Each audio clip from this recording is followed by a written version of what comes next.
Welcome and good morning. I'm Josh Coyote, today's Worship Associate. Today is our January 5th, 2025.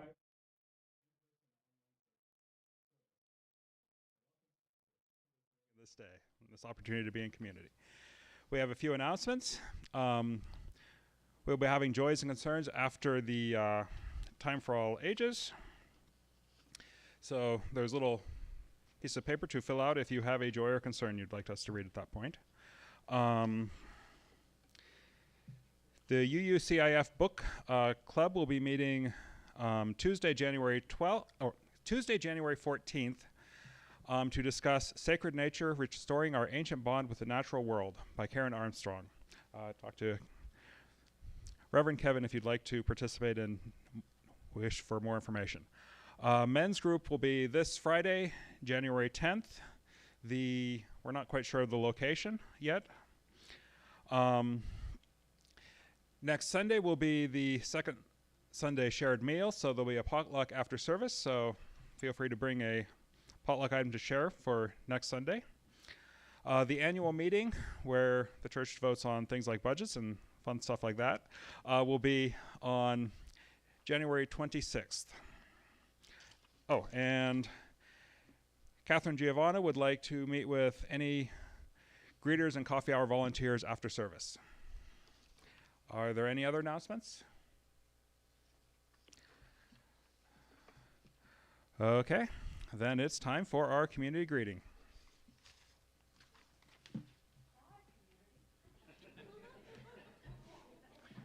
So I want to tell everybody I've been fighting a cold, so I'm going to refrain from shaking hands and just wish everyone a welcome and good morning and Happy New Year from up here. So.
And hi there, how are you? I'm doing good. How are you this morning? 100-year-old act.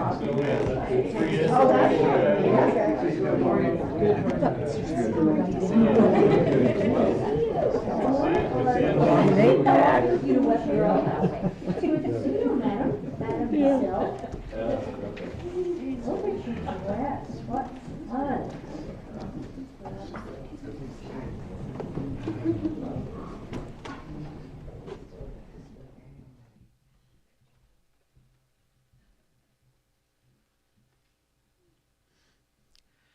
As I ring the peace bowl 3 times, take deep breaths and relax so we can move into worship.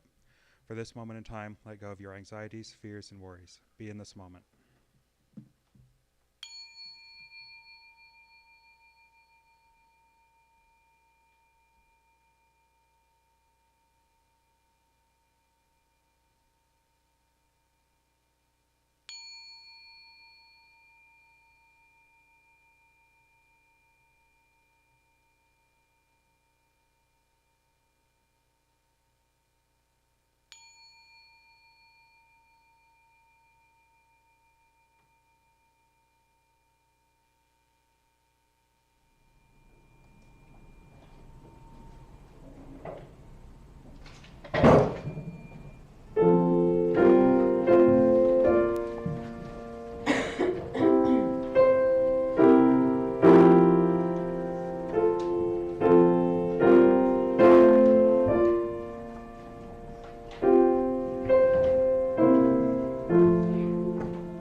We will now read our church covenant. It is printed in the order of service, so feel free to read along. Love is the spirit of this community, and service its law. This is our great covenant, to dwell together in peace, to seek the truth in love, and to help one another. We will now be lighting our chalice.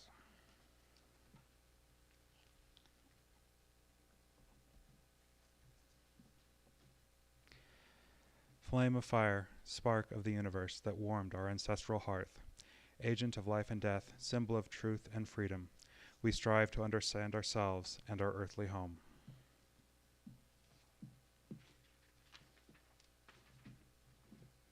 Good morning. Our call to worship this morning is the poem Quiet Time by Nancy Wood. It is our quiet time. We do not speak because the voices are within us. It is our quiet time. We do not walk because the earth is all within us. It is our quiet time. We do not dance because the music has lifted us to a place where the Spirit is. It is our quiet time. We rest with all of nature. We wake when the seven sisters wake. We greet them in the sky over the opening of the kiva. I invite you now to join in singing our opening hymn, number 44, We Sing of Golden Mornings. Please rise in body or spirit.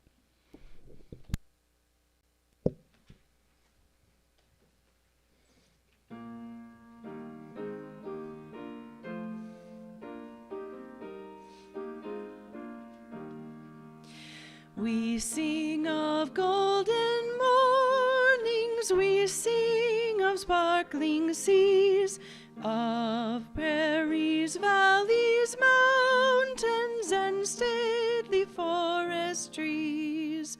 We sing of flashing sunshine and life bestowing rain, of birds among the branches and springtime come again.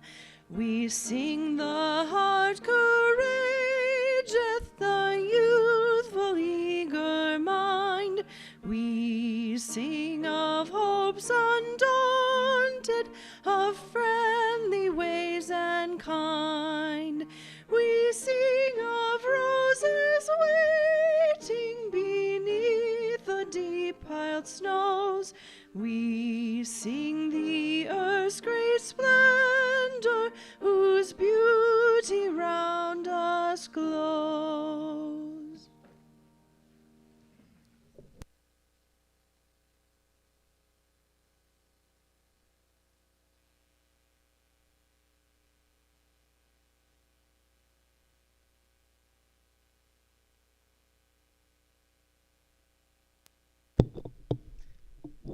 Good morning. Today I bring a story of why the bear sleeps all winter. It is a Nurse Pierce Native American legend adapted by Dr. Mike Lockett, and it's about bears in winter. Fuzzy Rabbit was a friendly little animal with a big heart. She was always helping other animals. When Little Frog had nowhere to play, Fuzzy Rabbit dug a hole in the ground and filled it with water. She helped Little Frog turn that hole into a really nice mud puddle to play in. Fuzzy Rabbit saw Squirrel making a nest. She gathered armloads of leaves to put in the nest to help Squirrel stay warm and comfortable. Fuzzy Rabbit watched Brother Mole moving rocks so he could dig a hole to live in. She helped Mole move the rocks. All the animals said thank you. They all offered to help Fuzzy Rabbit if she ever needed help. Then Fuzzy Rabbit helped the big brown bear. Bear had spent the summer eating berries that grew on bushes. Bear had eaten honey from the beehives. But now Bear was hungry again. Fuzzy Rabbit gave Big Brown Bear acorns she had collected for her own dinner. She gave Big Brown Bear carrots and cabbage that she had collected from local farms. But Big Brown Bear did not say thank you. Big Brown Bear just said more. More. Big Brown Bear followed Fuzzy Rabbit everywhere. Every time Fuzzy Rabbit stored up food for winter, Big Brown Bear came knocking and said, more, more. Well, with all of that, Big Brown Bear soon ate all the food. Big Brown Bear had become a big problem for Fuzzy Rabbit. When Fuzzy Rabbit filled a hollow log with food for winter, Big Brown Bear said more. He climbed in to eat the food and take a nap. Fuzzy Rabbit went to Little Frog. She went to Squirrel and Brother Mole for help. "What can I do?" asked Fuzzy Rabbit. "I am small, and Big Brown Bear is big. He keeps eating the food I need to live through the winter. Right now, he's living in my house, in the hollow log." Little Frog, Squirrel, and Brother Mole, they all decided to help Fuzzy Rabbit. Squirrel filled up both ends of the hollow log with leaves. Little Frog packed mud against the leaves at the ends of the logs.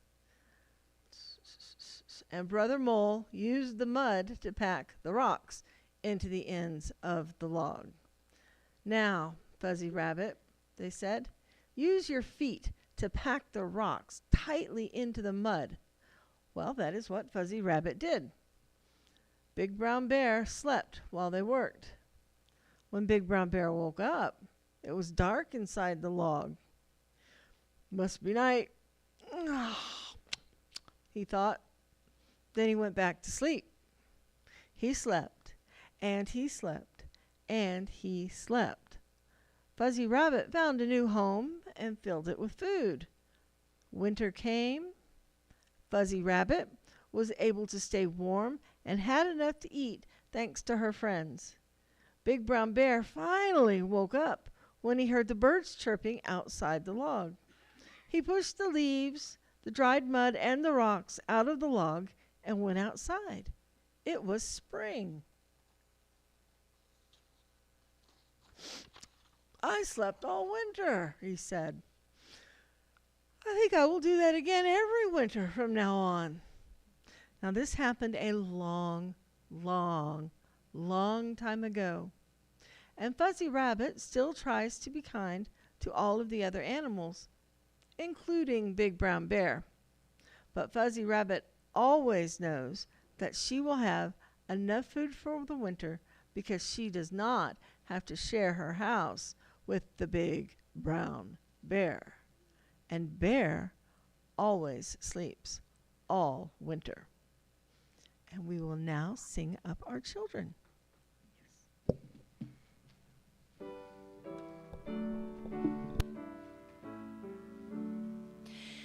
As we leave this friendly place, love give light to every face. May the kindness which we learn light our hearts till we return.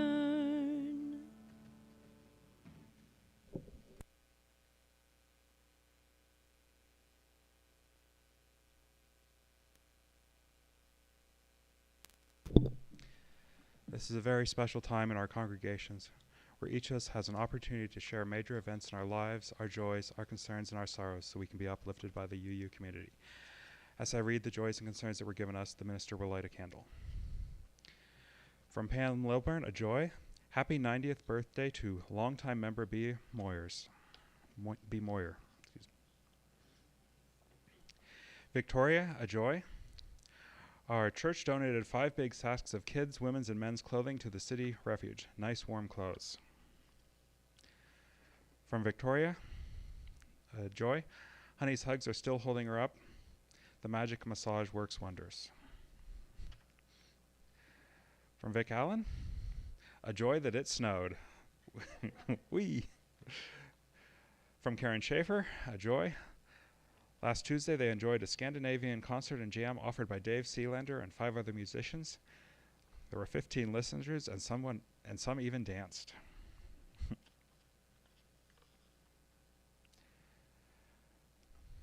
From Layla, a concern. Karen Croft is still not doing well. Please keep her in your thoughts and send her a card to let her know you are thinking of her. And Layla has the address. From Layla. Also a joy about B. Moyer's 90th birthday. And she's doing well at Lincoln Court. And she would enjoy visitors after 1 p.m. Any others? Vic? No? Okay. We light one more candle for all those sorrows, concerns, and joys we hold in our hearts and are not ready to share at this time. No, we lift up our love for you, and we are all in this together.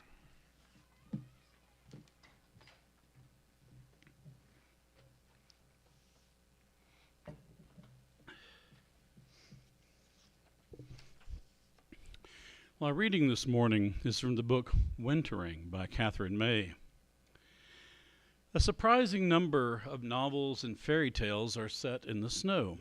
Our knowledge of winter is a fragment of childhood, almost innate. All the careful preparations that animals make to endure the cold, foodless months, hibernation and migration, deciduous trees dropping leaves, this is no accident. The changes that take place in winter are a kind of alchemy, an enchantment performed by ordinary creatures to survive. Dormice laying on fat to hibernate, swallows navigating to South Africa, trees blazing out the final weeks of autumn. It is all very well to survive the abundant months of the spring and summer, but in winter we witness the full glory of nature's flourishing in lean times. Plants and animals don't fight the winter. They don't pretend it's not happening and attempt to carry on living the same lives they lived in summer. They prepare. They adapt. They performed extraordinary acts of metamorphosis to get them through. Winter is a time of withdrawing from the world, maximizing scant resources, carrying out acts of brutal efficiency, and vanishing from sight. But that's where the transformation occurs. Winter is not the death of the life cycle, but its crucible. Once we stop wishing it were summer, winter can be a glorious season in which the world takes on a sparse beauty and even the pavements sparkle. It's a time for reflection and recuperation, for slow replenishment, for putting your house in order.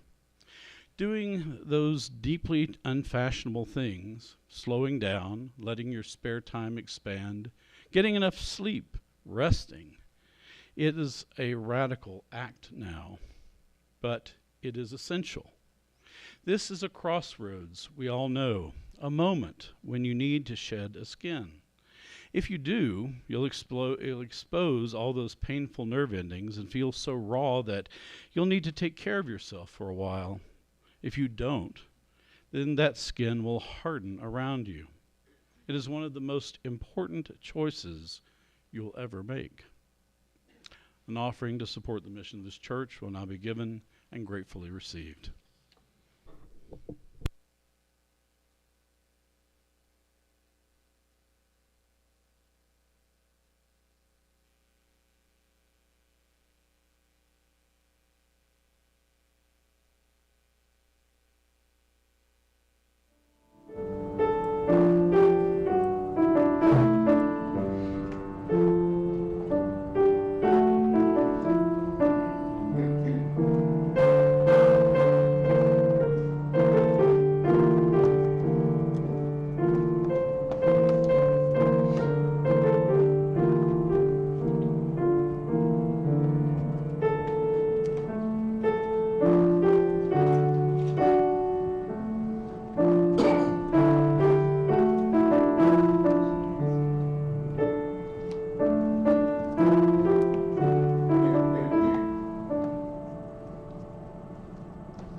devices and apps, grows larger, and even more opportunities to distract us arise to occupy our time. There's nothing inherently wrong with such things, of course, and they can be extremely useful. But we must be careful to use our available downtime wisely and consider the impact of our choices on our physical, mental, and even spiritual health. There is a reason the Amish reject technologies that they believe detract from a deeper spiritual life or are detrimental to families and communities. You can even make the case that something as simple as the electric light bulb was one of the worst inventions in human history because it allows us to stretch our waking activities far into the night. We've evolved to be diurnal creatures. And for most of human history, nighttime was when we were supposed to be asleep, or at least sitting together around a fire. If you can remove yourself from modern conveniences, it is remarkably easy to fall back into this natural routine of waking up with the sun and going to sleep when the sun sets. If you've ever gone backpacking, especially for several nights in a row, you know what I'm talking about. Long-distance hikers on the Appalachian Trail have coined the phrase hiker midnight to describe the period of darkness shortly after sunset, usually around 9 p.m. or even earlier in the cold months, when most hikers have turned in for the night.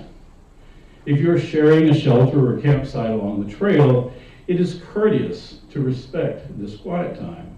I can tell you stories about a few incredibly uncourteous encounters from personal experience, but most people seem to get it and get the hint as their neighbors retire for the evening. The reality is that most of us are so busy during the day that we try to steal some time for ourselves in the evening to catch up or simply decompress. And this is understandable but unfortunate. American society glorifies long work hours, and we were never intended to do this from a biological standpoint. As the author Jeremy Rifkin wrote in his 1987 book, Time Wars, we have quickened the pace of life only to become less patient. We have become more organized, but less spontaneous, less joyful.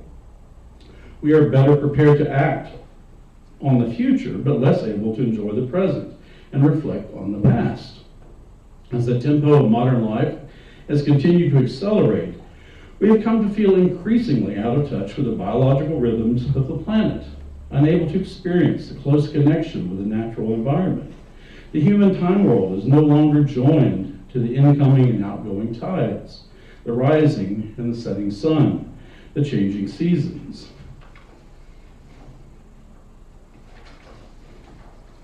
Instead, humanity has created an artificial time environment punctuated by mechanical contrivances and electronic impulses.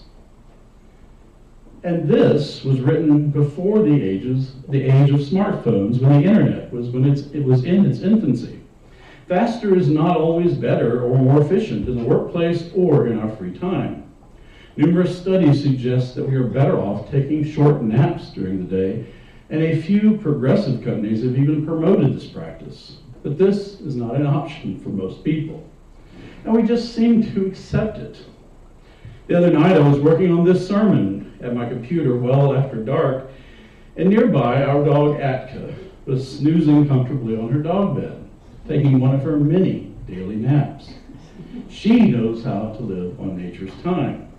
Like I said, we can learn a lot from observing our fellow creatures who are more in tune with their natural impulses.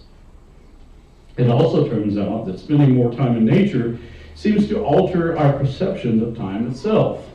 In a recent study in Finland, it was discovered that our experience of time is fluid.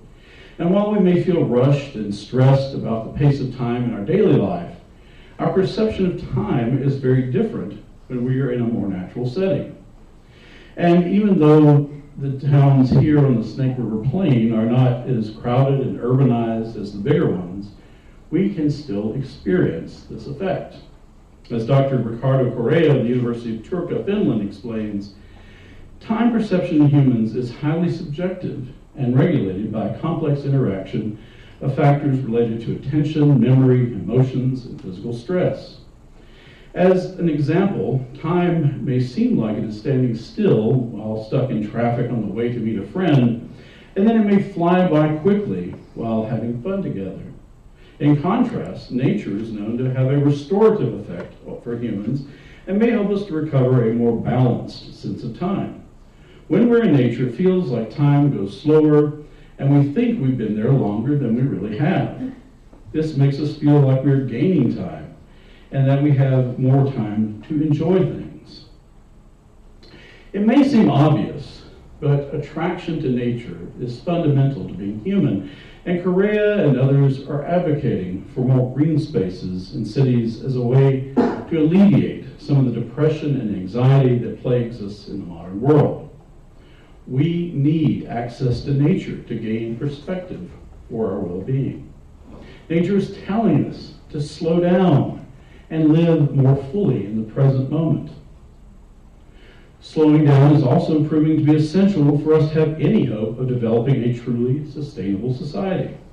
As the German environmental writer Wolfgang Sachs states in a study on sustainability, it's possible to talk about the ecological crisis as a collision between timescales, the fast timescale of modernity crashing up against the slow timescale of nature and the earth. A society that lives in the fast lane can never be sustainable as a society.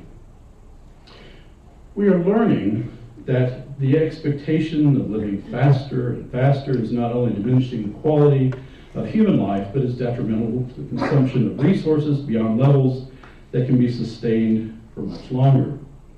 We need to find a way to collectively slow down and reevaluate, or nature will certainly force us to do so anyway. This may sound like a daunting task to accomplish on a global scale, but already we are seeing some signs that it could take root. People in many countries are demanding shorter work weeks and more leisure time. And you see promotions for choosing slow food shared with families as a better alternative than the convenience of fast food.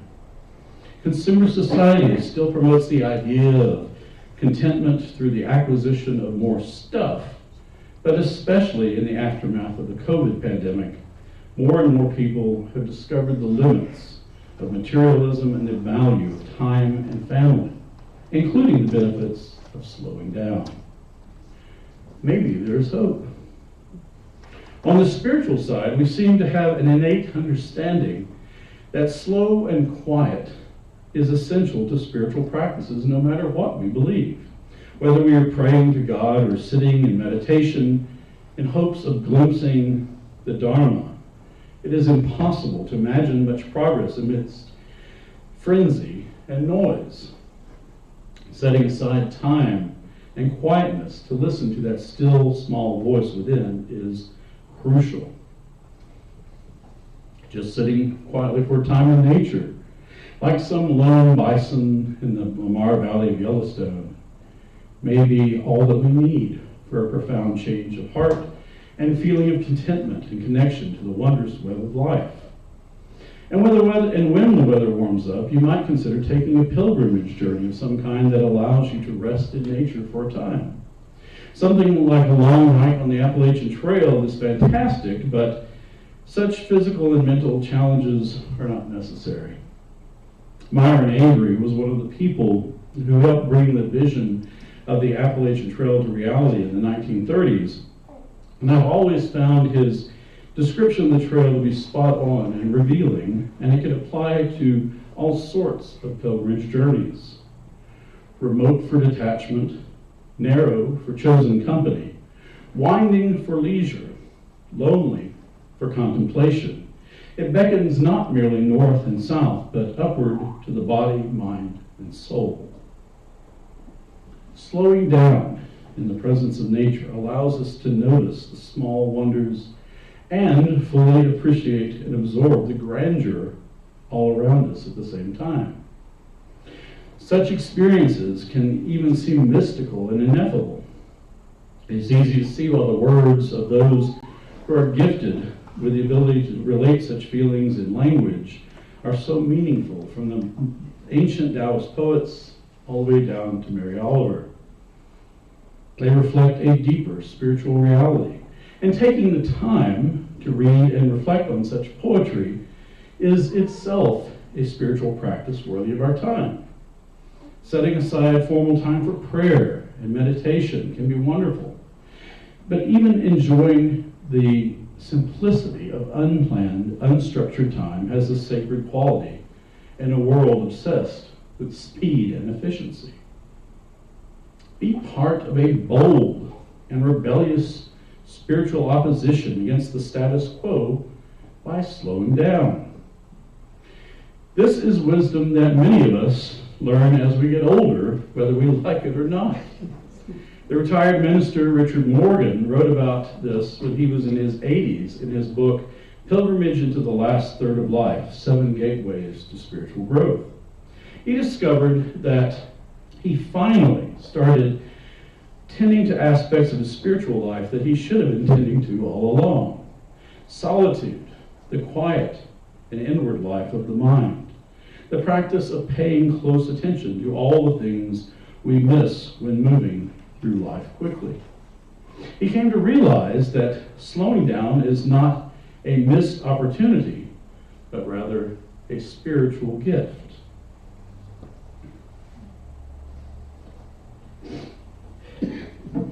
Nature will teach us throughout our lives if we are open to listening. So here we are once again at the start of another new year. The snow is starting to fall more frequently, and cold days are upon us. Bears and many other creatures have recognized the time has come for hibernation. Most of the trees and other plants have ceased to photosynthesize and become dormant, and the fields lie fallow. As the words of our call to worship said, it is our quiet time. Let us remember to slow down in this season and live the way that 4.5 billion years of evolution on Earth intended for us to live. We may not hibernate like some creatures, but let's not pretend it's already spring or summer and carry on as if the cold, dark days do not matter. Many people revel in the ski season and the winter outdoors, but the post-holiday blues can be significant, and less daylight can induce seasonal affective disorder that can really hit hard for some people. And just shoveling snow and being careful not to avoid slipping on ice patches can wear on our nerves and leave us sore and tired. Winter can be both beautiful and difficult. I encourage you to reach out to family and friends and be honest if you're feeling down or just plain tired of winter. Chances are you will easily find someone who can empathize with your feelings. There are also plenty of suggestions on the internet about how we can make it through the winter season, and not surprisingly, they usually involve slowing down. We need to prioritize rest. We need to decompress and enjoy time alone or with family and friends. We need to enjoy the quiet beauty the season offers. The small moments of joy, like seeing a new bird at your feeder, or watching your dog bound playfully through the snow. We need to listen to what winter is telling us and learn to live on nature's time. I invite you to rise in body or spirit once again and join in singing our closing hymn number 15, The Lone Wild Bird.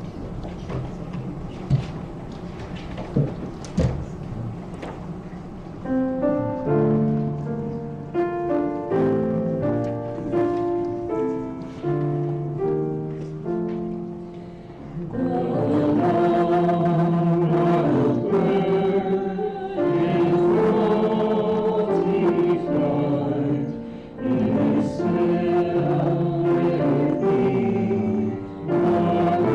you.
Our closing words are the poem Snow Geese by Mary Oliver. Oh, to love what is lovely and will not last. What a task to ask of anything or anyone. Yet it is ours, and not by the century or the year, but by the hours. One fall day I heard above me and above the sting of the wind, a sound I did not know, and my look shot upward. It was a flock of snow geese, winging it faster than the ones we usually see. And being the color of snow, catching the sun, so they were, in part at least, golden. I held my breath, as we do sometimes, to stop time when something wonderful has touched us, as with a match which is lit and bright, but does not hurt in the common way, but delightfully, as if delight were the most serious thing you ever felt. The geese flew on. I have never seen them again. Maybe I will someday, somewhere. Maybe I won't. It doesn't matter. What matters is that when I saw them as through the veil, secretly, joyfully, clearly.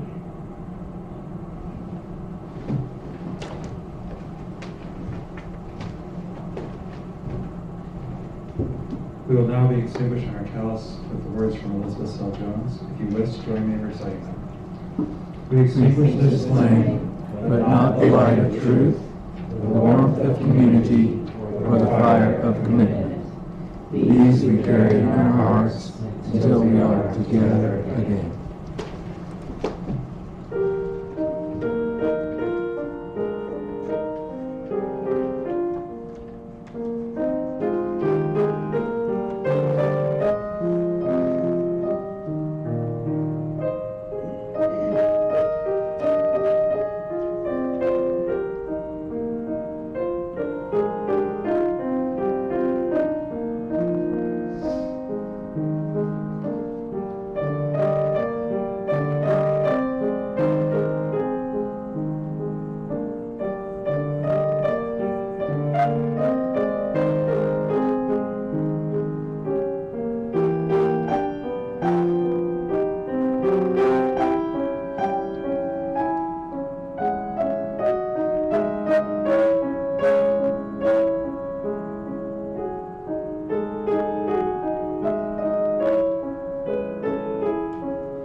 ready. And there's a ton of snacks, so help yourself into the room on the same floor. It's my fault. It's your fault? Well, I thought you weren't gonna get up and talk about it.